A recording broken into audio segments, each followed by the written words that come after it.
English language education, not just for teachers, but also for students. So welcome, and I think we can turn it over to Dr. Ortiz. Well, I know I don't have much time. I'm going to get a pen out here if I can draw on my screen. And I kind of feel like I'm the poster child for bilingual education. I said that about myself a long time ago, not because I actually got bilingual education, but because I didn't. And I am the classic example of what happens to children who are not English speakers when they start school and they are instructed in a language they don't comprehend. And it's really sad that my education never valued my language, because being bilingual can be valuable. I mean, look at the picture I brought here for you. It shows you that if you're thirsty and you order orange juice because you speak English, it's going to cost you $5. But if you're thirsty and you're bilingual, you speak Spanish, you say, I'll have jugo de naranja instead, which, by the way, is orange juice. It's only going to cost you $4. You get a 20% discount just for being bilingual. All right, well, maybe that's not the kind of value that I'm talking about, but it is sad to say that nobody throughout my entire education, from kindergarten all the way through completion of my PhD in clinical psychology, ever cared about the fact that I was bilingual or that I was not a monolingual English speaker. So I'm going to talk a little bit about that because it's affected me in tremendous ways, in ways I didn't even know when I was a kid. I didn't understand why it is that I ended up in architecture. Do you know my first degree is in architecture?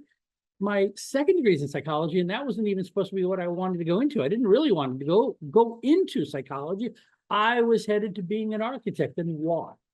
Because it fit with my experiences in school. And what were they? Well, when the teacher spoke, I didn't know what the teacher was saying. Teacher could be saying anything that the teacher wanted, and I didn't know what the teacher was saying or expected me to do. I didn't really have much learning going on other than maybe trying to learn English during my kindergarten year, whereas all of my peers were actually there learning content. They learned the alphabet. They learned how to make sounds that related to the alphabet. I'm just trying to figure out what was going on. So naturally, anything that comes, with verbal requirements such as reading and writing weren't exactly my strong suits, were they? And I'm here to kind of to show you why it is that it's so important, the work that you do and the purpose of this particular grant. You already heard Dr. Swenson talking about how you have overrepresentation, you have misidentification, you have to distinguish difference versus disorder. That was my situation. Somebody needed to do that, but it never quite happened. And had I been evaluated when I was a child in third grade, fourth grade, wouldn't matter. You probably would have concluded, absolutely, I had all the hallmarks of what a learning disability is. And so you would have said, he must have a learning disability. Now, if I did, I wouldn't have any problem with that. But the reality is it would have meant that I would never have actually learned to write. And when I give you that story, mostly toward the end here, remember that I am a professor at St. John's now in academia, where the maxim for success is the phrase, publish or perish. Well, how the heck does a kid like me, who couldn't write his way out of a paper bag, suddenly end up making a career, and a successful one, in writing? Well, that's what I want to kind of explain, and that's what I want to go into with you here. We just think that it's so easy, don't we? We just think like, look, I'm going to give you an assignment. Here you go. I'm going to give it to all of you right now. You're all grown adults, well-educated. I plop this in front of you. How many of you can do this? Yeah, unless you're a literate Polish speaker in there or Polish educated in the audience right now, you don't know what's going on. You're looking at some of these letters like, what the heck is an A with a tail on it? And why do you have a line through the L? And who puts an accent mark over an S? That doesn't make any sense. And hey, we all know that Polish is lacking in vowels. So, when you've got 4 or 5 consonants in a row, you can't really pronounce that, can you? Yeah, my wife helped me with this. She's Polish. And I'm like, how do you say that? I want to learn, but I can't, because when she says it, I'm thinking, you're just making that up as you go. It's probably not even true, right? But it isn't that easy.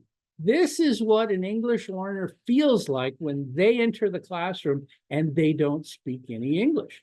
They look at all this and it's like, I don't know, it's impossible. You say things, I don't know what you said. You're showing me things, I'm not sure what it means. How am I supposed to be able to respond? How am I supposed to be able to learn when that is what's going on? Now, obviously, we want you to learn English. The schools are going to teach me to learn English. You expose me long enough, I'm going to start picking it up, right? So if I give you this assignment and I put it in a language a little more similar to English, then most of you might start picking some things up, don't you? You start looking at this and going, well, I know those letters, they all look the same, okay? And maybe I can plop out a word there. Oh, perro, perro. See, you say it with an English accent, right? Instead of perro, you say perro, and you say, hey, perro, that means dog. Oh, I got that. Look at that. You're learning, aren't you? Isn't that great? We increase your comprehensible input, and suddenly it begins to make a little bit of sense. But you still can't do the second one. You still can't even approach the third one, and you're still grown adults, well-educated adults. If it's this hard for you, imagine how hard it is for an elementary school child. Because all I've been asking you to do here, if I put it into English, as you can see, is about the easiest thing you could probably think of. Read this sentence. Do any of you actually have trouble reading that sentence? No, not a one of you. Do any of you have trouble telling me what neighbor means or what bark means or what loudly means? No, none of you have that problem. Do any of you have any difficulty if I ask you to write something about why the dog was barking? No, you're all more than capable of doing that. You're more than capable of doing a lot more than this because your English development is far beyond what this level actually happens to be.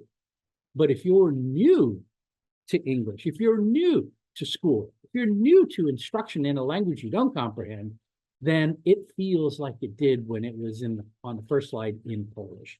And that's what I really want to talk about. You see, we tend to think like, okay, you'll get over it, you'll get through it, and everything will be fine.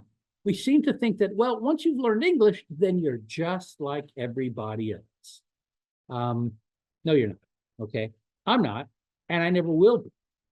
We think that just immersing you in English will have this magical effect and make you monolingual alone. But remember what you're asking your English learners to do. Why do you think they're going to have any problems at all? Well, how about this? It's because you're asking them to please learn the academic content we're about to teach you. You know, the letters, the sounds the letters make in kindergarten. As we move up from all that, I'm going to teach you all that content. And I'm going to teach it to you in a language you don't yet comprehend. So I want you to learn the language while I'm teaching you the content. Do you see a problem there? Yeah. If we ignore the development that the child brings in terms of language, which we are effectively doing if we provide instruction in a language that a child cannot fully comprehend. That is what we're doing. And what is the consequence? The consequence is that we're asking the child to do something that the average child, average monolingual child, is not asked to do. And it places them at risk for academic difficulties. In what way? Well, let me show you. We'll go through it, okay? This is the timeline that shows the correspondence between age, grade, and language proficiency using Jim Cummins' distinctions of BICS and CALB, which you probably are well aware of, right? Basic interpersonal communication skills, the social language, 1 to 3 years to develop, very easy. That's what we get first. Even I did by the end of about 2nd grade, 3rd grade, I had BICS. I could understand now what the teacher was actually trying to say. So now I'm ready for instruction, right? I'll get back to that in a moment. CALP, cognitive academic language proficiency, is a type of advanced language development and proficiency that comes after having had approximately 5 to 7 years worth of instruction, formal instruction. It builds on BICS, it is based on content, and it is the kind of language that schools want you to learn. It's the kind of language that Montgomery County's, Department of Education has in terms of standards, and which are probably set by the state of Maryland to begin with.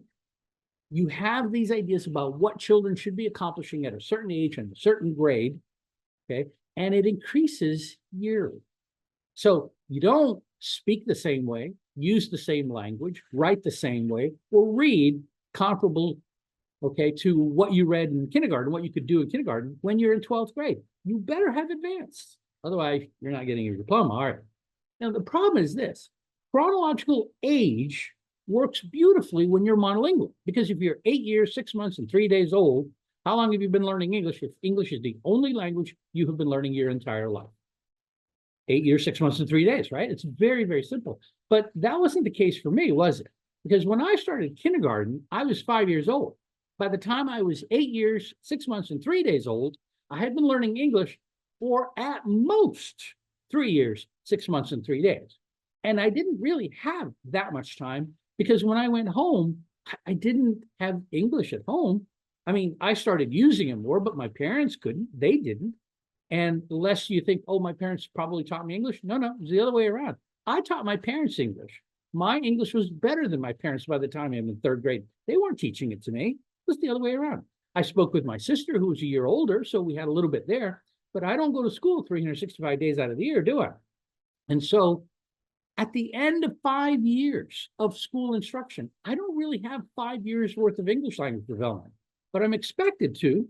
And even if I did, I'm now sitting in a fifth grade classroom with my 10-year-old peers who have twice the amount of language development that I do. Twice.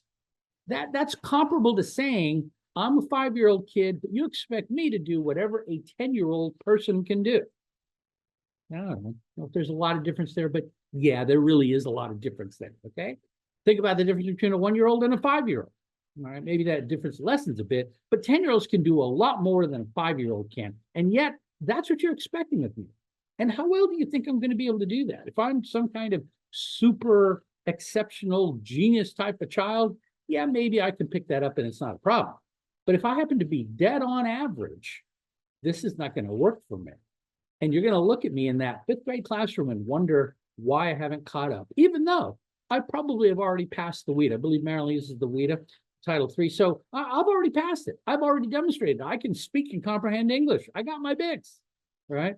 But I don't have count yet. I'm not even close to that because I didn't have the same development that my peers did. And yet, I'm supposed to be able to work as well as they can work. If 5 more years go by, does it change the equation? No. The reality is I'm not even 5 years behind at that point. Remember, that's if I got English, 365 days out of the year, 24/7. I did not. I get less proportionally to each monolingual child every single year, which means I'm likely to drop because I'm getting actually further behind. It is not actually reasonable or possible for me to quote unquote catch up in that manner. I'm going to show you how I can, but that's not going to be the way that does it. And so when you think about the entire age and grade spectrum for potential multilingual learners in your system, I mean, they could be 12 years old, 12th grade, 17, 18 years old, and they could have started learning English yesterday. They could have started learning English a month ago, 2 months ago, or they might have started learning English a year ago, 5 years ago, 10 years ago, or maybe even almost after they were born. Regardless of that amount of time, they're all of the same age, in the same grade. Guess what?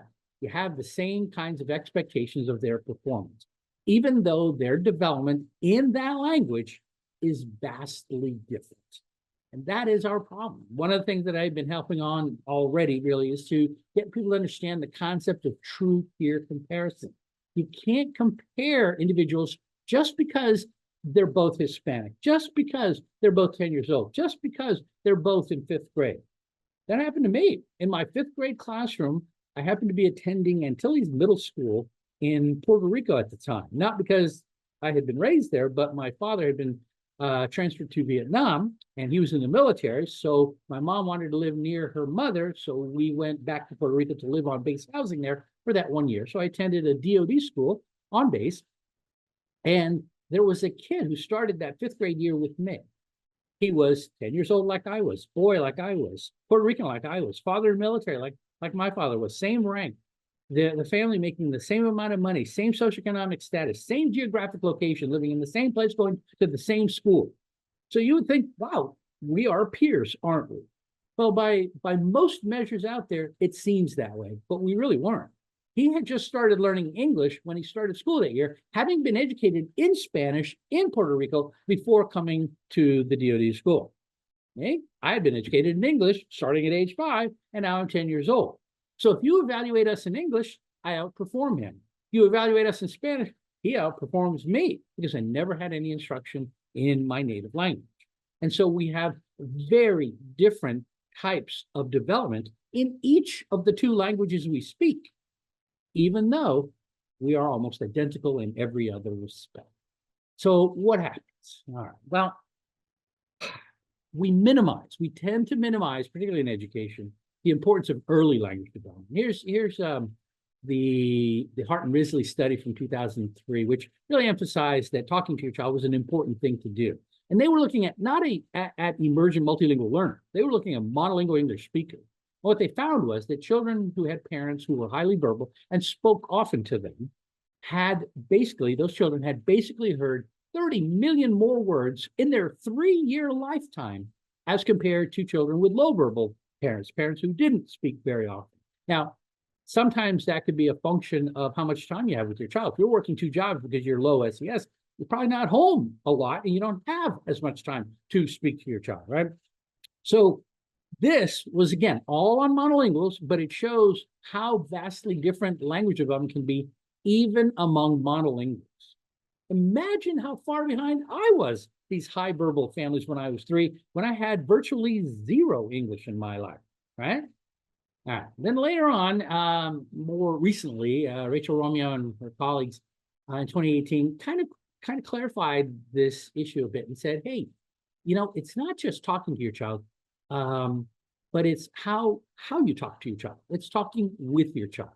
And they said, when you give deterministic responses instead of mechanistic ones, and a deterministic one is, you tell your child, please go clean your room. And they say, why do I have to do that? And you say, because I told you so. That ends it right there. The child doesn't explore the language, doesn't ask questions, doesn't think about it. They just either go comply or they don't, and it gets into more issues or you don't. Now, what's mechanism? Mechanism would be, well, because we have guests coming over and I want your room to be clean because I don't want them to think that you live, in a pigsty. And your child might think about that. So what's wrong with people thinking that I live in a pigsty? And what is a pigsty anyway, Mom? And so, okay, pigs live in the mud and this is what they do. And they're kind of dirty. And your room, when it's all messed up, looks dirty. People are going to think that you're like that. Oh, well, why does that bother you? Well, because I think I'm doing a good job as a parent and that I am able to do that. But there's other things I could say. I need your help because I can't really do all the cleaning alone. It's better if you put them in your closet and get them out of the way because then you're not going to step on them and break them or get hurt or trip over them, especially if I come in at night to tuck you into bed. Or you're going to be able to find them more easily because they're organized and so on. You see all the explorations of language that can occur when you give these kind of mechanistic responses. And by doing that, it really helps to kind of cut the severity of this gap. But this gap is still very, very important when you consider, again, monolingual versus multilingual.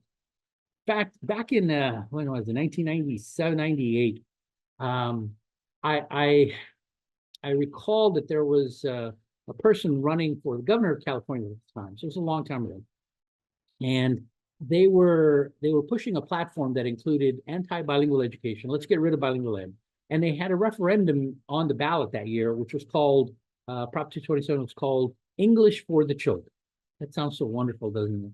I would vote for English for the Children, okay, except that I really knew what it was. And it wasn't English for the children. It was basically, let's hold let's hold teachers and administrators personally liable, okay, if they use any language other than English on school grounds.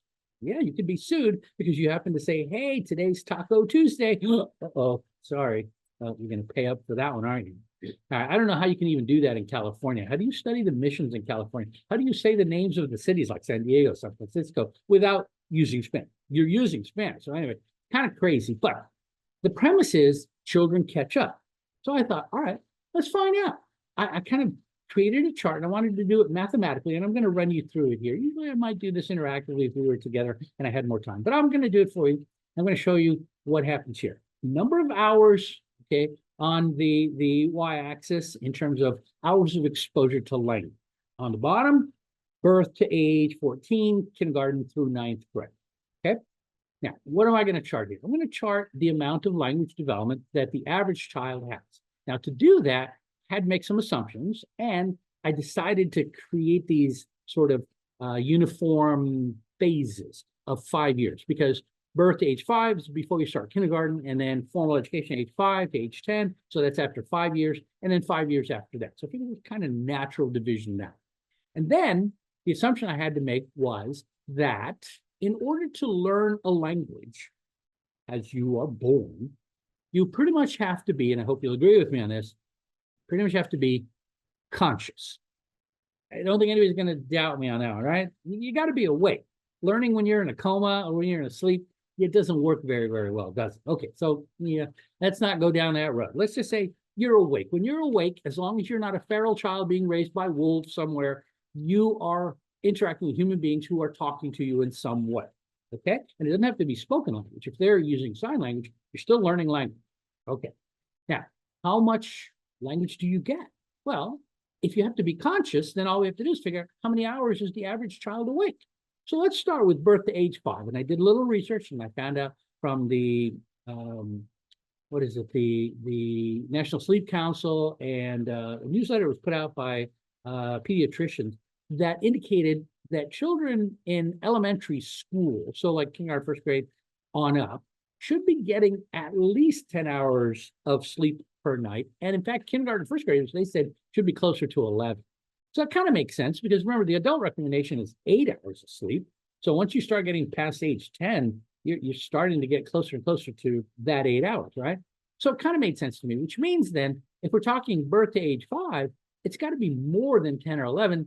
And I thought 12 seemed pretty reasonable. I did this rationally. All right. Anybody dispute 12? I mean, as an infant, maybe you're sleeping more. By the time you're a toddler, you're still taking afternoon naps. You're going to bed early. I think 12 is probably a very reasonable number. We don't have to be 100% accurate, but I'm pretty sure that it's reasonably close. Okay. So let's do the math. If you are awake 12 hours a day, 365 days in a year for 5 years, that means by the time you start kindergarten, you have 21,900 hours of language exposure. Okay. And let's assume this is all in English, monolingual English speaker that we're working with right now. Then you go to school. But wait, school is all in English too. So no problem there. And now, instead of being awake 12 hours, you're awake 14 hours, which means you're actually only asleep 10 hours, right? Because you went down. But when you're not in school, you're still getting English because it's at home, it's in the community. So nothing really changes. That means you're getting 14 hours a day for 365 days a year for 5 years, which is 25,550. Add that to 2,900, you're up to 47,450 hours of language development by the time you're in 5th grade. And that pretty much continues that way, right? Until like you get to graduate school, and then it just goes straight up and you never sleep. But you get the idea, right? Now, does this square with development? I don't know. I'll tell you this. I do know that it takes approximately 10 hours of exposure, working with, practice, okay, using to internalize a vocabulary word, not just receptively, but also into your expressive lexicon. So I also know that the average kindergarten student has about 2,200 word vocabulary. So if it's 1 in 10 and we're at 21,900, that makes a lot of sense because that would be 2,190 words. So we must be doing something right. Plus, we know that count takes 5 to 7 years to develop and requires formal education. So if we count off 1, 2, 3, 4, 5, there we are right there. Count should be emerging, okay, because it doesn't show up fully formed, but it's emerging around 4th grade. Hey, that makes a lot of sense too, because right around there is when we're shifting the basic reading skills, basic math skills kind of education and training, right? We go from learning to read to reading to learn around 4th grade. Because calc is emerging, yes, it makes good sense. It makes perfect sense. So with a monolingual, our educational system is perfectly well designed to support the learning and maturation that is taking place, including linguistics. But what about with an English learner like myself? Now, I'll say that I'm typical, and I probably am, although things would be a little bit different for me now. However, given my experience, I think it's probably still close enough to what's going on now that I can use it as an example. I was born in the United States. My father was in the Marine Corps. I was born outside of Camp Lejeune, North Carolina. So I'm there, but my parents, as I mentioned, didn't really speak much English, especially not early on in their lives. So English wasn't their heritage language. It didn't transmit the culture or the affection that they want to transmit. So what language did they use? Spanish. Rightly so. That's their cultural heritage and the language of their culture. They're going to do that. So did I get any English before I started school? Even though I'm living in the United States, I would say a little, maybe, possibly. But who was there to teach me English? Did I have a relative living with me? No, no, I didn't have any of that. My sister's only a year older than me. She's a baby. She's not teaching me English. She's learning Spanish too. And more of it than I'm getting because I'm a year behind her, right? So I didn't get much. And I thought, okay, but I don't want to say that I had zero English. I want to start school with some English because I want to show you how it is that I'm supposed to catch up. And if I go with zero, you're going to think, well, he's skewing the numbers so that I don't catch up. So let's think about it rationally. Is it entirely possible I could have had 1 hour per day of English somewhere along the line between my birth and age 5? I'd say it's possible. Probably didn't happen, but it's possible. I won't rule it. 2 hours a day. That's 1/6 of my day. Yeah, you're getting up there. About 16% of my day, but maybe can't rule that one out either. How about 3 hours a day? Now, 3 is 1/4 of the 12 hours that I'm awake during this period, isn't it? That's 25%. That means if I had somebody actually helping me learn English, I would have had a year and about 3 months worth of English when I started kindergarten. And a year's worth of English would have been pretty good, receptive vocabulary, wouldn't it? I would have understood the teacher pretty darn well, even if I didn't have much in terms of expressive language. I didn't have that. That's just way too much. That's that. I think we rationally lose the argument at that point. So the only reasonable answers have to be 0, 1, and 2. I said I didn't want to do 0. And you know what? I'm not even going to use 1. I'm going to use the maximum that I think we reasonably can. 2 hours a day from birth to age 5, I had some English language development. Probably didn't, but let's say that I did. All right. So just do the math. 2 times 365 times 5, 3650. We mark that down there. And as you can see, I'm 18,250 hours behind my peers. But I'm supposed to catch up now because you're going to immerse me. You're going to immerse me in English. You're going to give me ESL, which is in English, by the way. Okay. You're going to give me the WIDA, so you're going to track my progress, and you can do all kinds of wonderful things so that by 4th grade, 5th grade, you're happy with me, and you can say, hey, guess what? You no longer need or require or are eligible for ESL, so you get to go into English-only instruction at that point because your English is that good. In other words, you're going to say I caught up. So let's see me catch up. When I started kindergarten, I did actually have full day kindergarten back then. So let's say I have full day kindergarten, 7 hours a day, just like every other grade. And let's say it's all in English because you're giving me English. Even if there's ESL, it's still in English. So I'm getting that. Okay. And then when I'm out of school, if I'm awake from age 5 to age 10, 14 hours a day, there's 7 hours I got to account for. Other than when I'm getting up in the morning, getting ready for school, when I'm at home having lunch or going home for dinner time, bedtime, bath time, those are going to be in Spanish. But everything else is likely to be in English. I'm going to be playing with my friends in English. I'm going to be watching more TV, listening to radio in English. I'm going to be doing homework in English. I'm going to be talking to my sister in English. I'm going to be talking to my parents, probably a little bit more in English. So of those 7 hours I'm not in school, I'm thinking, oh, at least half of them had to have been in English. I think that would be reasonable.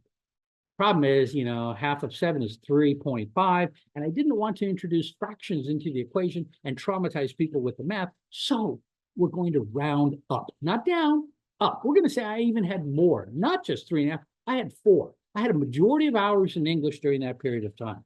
4 when I'm not in school, 7 when I'm in school. That's 11 out of the 14 waking hours that I have. So we can do the math again. 11 hours times 365 times 5. 20,075, you had that 3650, you had 23,725, and you can see that whereas I was 18,000 hours behind when I started, I am now only, 24,000 hours behind. Wait a minute, the gap grew by like 30%. Something's not right here. I mean, if we go through this system, when will I catch up? It's all right, you can say it. Never. It's not going to happen. I told you that I will continue to lose ground because I'm never going to have English 365. And even if I do at some point have English 365 24/7, all I'm going to do is keep and maintain the gap that I might presently have. And that's not going to happen K through 12, is it? I'm going to get further behind. And then if it's English only from that point, maybe I'm never getting further behind, but I'm always going to be that far behind. So the only ways I could catch up, and I have actually thought about this, would be, and these are probable methods, they're not, well, no, I'm sorry, they're possible, but not highly probable, okay? The first way would be if this kid, see the red line right there? If that kid were to die, I could catch up. All right, now don't get all sad. It's not a real kid, it's a hypothetical kid, all right? And we don't want kids to die, obviously, but if everybody stops and waits for me, that would be one way that I'm going to catch up. That's not going to happen. Another way is, and I did do the math on this, and if you were to give me 32 hours a day of English exposure, I could catch up. Yeah, that's not going to happen either, is it? So how will I catch up? Well, a lot of people will say, you don't need to, Dr. Ortiz, because look at what's going to happen to you when you get to, what is that, 11th grade out there? You're 16 years old. You get to CALP in English. That's what we wanted for you anyway, so you're fine. Everything's going to be fine. And I'm going to say, is it? Because at the point at which my CALP begins to develop, and let's say that's exactly what's happening, if it does, it means that I am now ready and prepared for fourth grade level instruction, just like my monolingual English speaking peers were when they had the same amount of language development as I have now, 7 years after the fact. That's going to be a problem. If I read at a if I read at a fourth grade level when I am in 11th grade, who among you is going to hesitate to say, he must have a disability? He's been with us 11, 12 years, and the best he can do is read at a grade level of 4. That's not our problem, is it? Well, it might not be your problem, but you certainly might have contributed to the problem. Because the way that you can catch up here is not by trying to start from behind.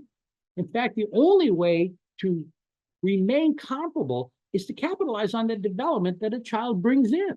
When I started school, I had 3,650 hours in English, let's say, but I had 18,250 in my heritage language. So what if we capitalize on that big, beautiful chunk of development there instead of that little tiny sliver at the bottom down there?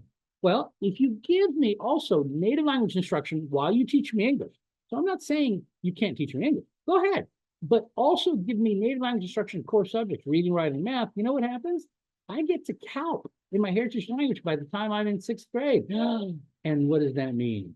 It means I'm not in 11th grade when I get to CALP. And even though my English might be at 4th grade level, don't you think it's actually pretty easy for teachers to modify or scaffold or shelter their language from a 6th grade to a 4th grade level? That's not an impossible task. It's quite easy to do. And I have the skills required of a 6th grader. It's not that I don't.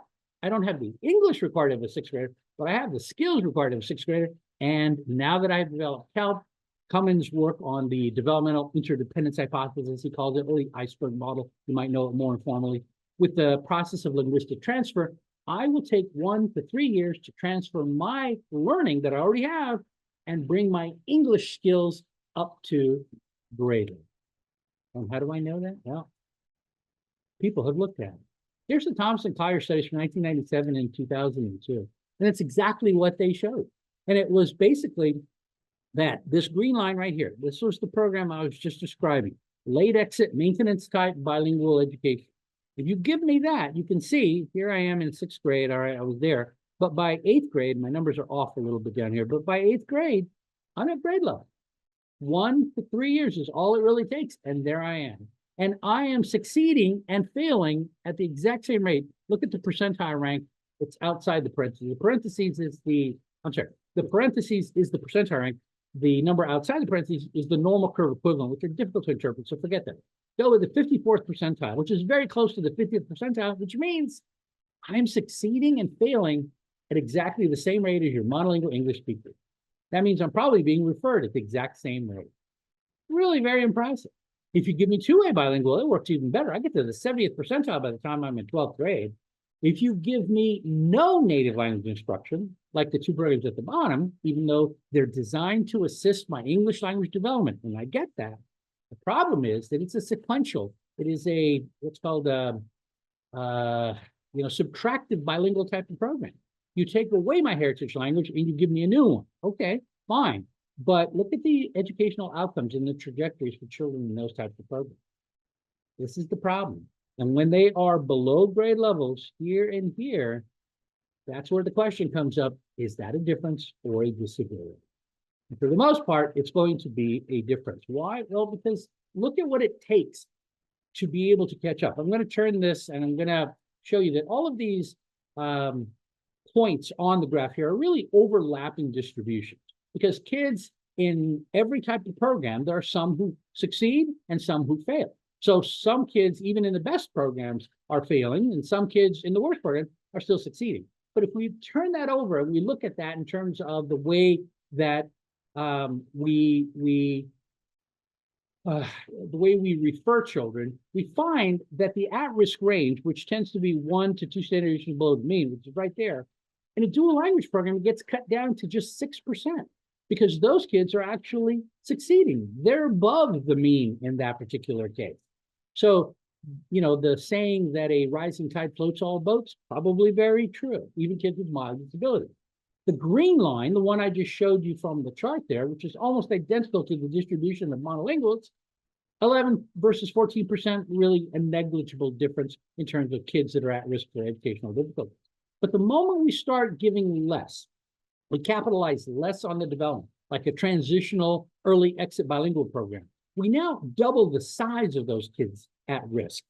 And if we move into providing no native language support whatsoever, and everything is English-based, it gets even worse. We now go with content-based ESL to three times the risk for academic failure if you're a multilingual learner compared to a monolingual. And if we do that with traditional ESL pullout by itself or sink or swim immersion, the actual average range for those kids is already inside that band, and we're in a lot of trouble. We have now increased the risk for academic failure from basically 14% of your population to 60% of your population. It's almost four times higher for your emergent multilingual population. That has a lot of implications, President. All right. Now, don't point to the other side and say, wait a minute, but 38% of our students are succeeding. Yeah, you know, they are succeeding, but they're not succeeding because of the type of program that they're receiving.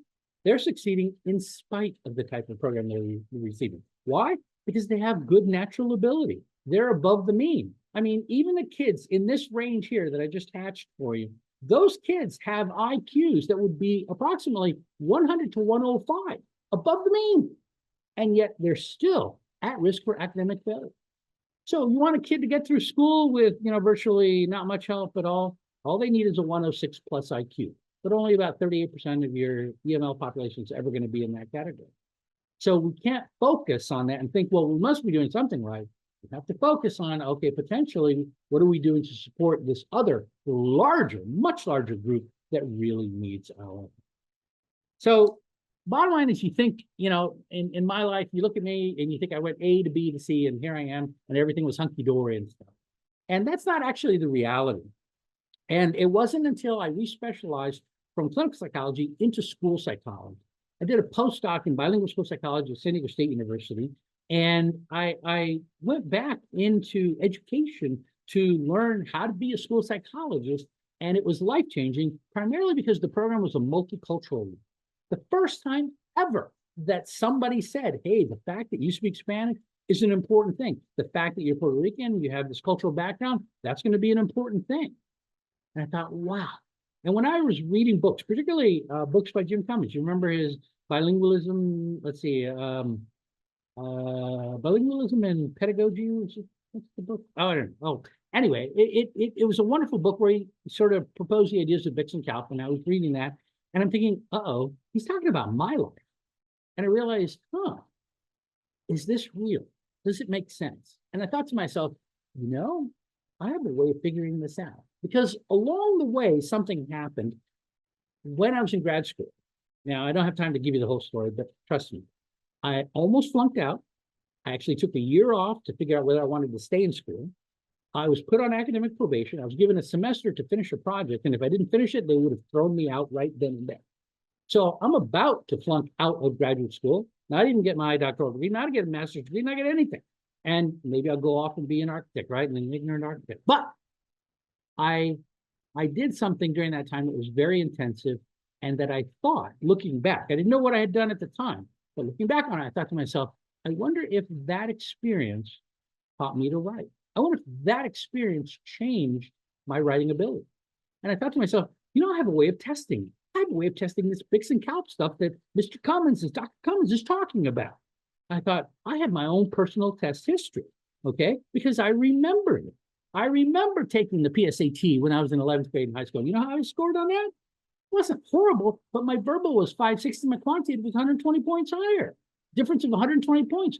All of my friends had quantitative 680 or 690 or 700. And I'm thinking, how can they do that? And my verbal is 560, and their verbal is like their quantitative 680, 700. Something's wrong.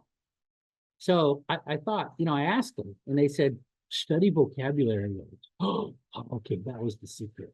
So a year later, I'm a senior, I get to take the SATs. How did I score? Using that secret strategy of studying vocabulary words, I scored 560, 680 with 120 differences like I did before. Come on, ETS knows better than that. They scale the test. It's 1 year more difficult, 1 year more developmentally advanced. I might have gone up 1 year, but so did everybody else, and they still outperformed me. Now, I never really understood why this was happening. It just was frustrating, but I didn't get it. All right. And then I realized maybe there's a way of checking this out. Maybe I know what's going on. Because when I was applying to go to grad school, I had to take something called the GRE by ETS as well. And I was worried because I thought, oh, well, gee, I haven't really taken any math because I'm in architecture and it's a little bit easier. So my math is going to go down, right? But then I thought, but I took freshman writing and I took a class on poetry. I got a C, but I took the class on poetry. So maybe my verbal is going to go up and it's going to rebalance that way, right? So I took the GREs. How did I score? 50, 690, 140 points. It didn't change, did it? Not in a single solitary way. In fact, the difference was greater now, which made no sense to me, but I never worried till I was doing my postdoc in bilingual school psychology, and I thought, oh, I know how to check this out. I know how to test this because to get my certification as school psychologist, I had to take something in California known as the California Basic Educational Skills Test, which has verbal and quantitative built in. Oh, now it breaks up the verbal, okay, into reading and writing, and the quantitative is math, all right.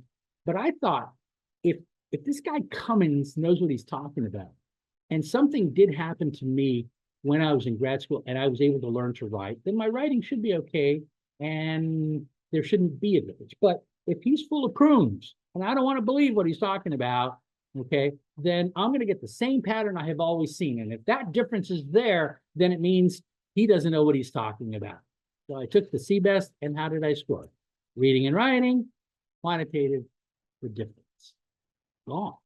In fact, strangely enough, the best ability I appear to have at that point is now writing.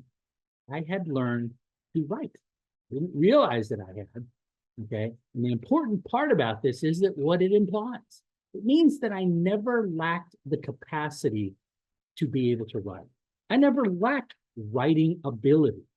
All I ever lacked in my education was the proper opportunity and circumstances to develop my writing ability, because I can.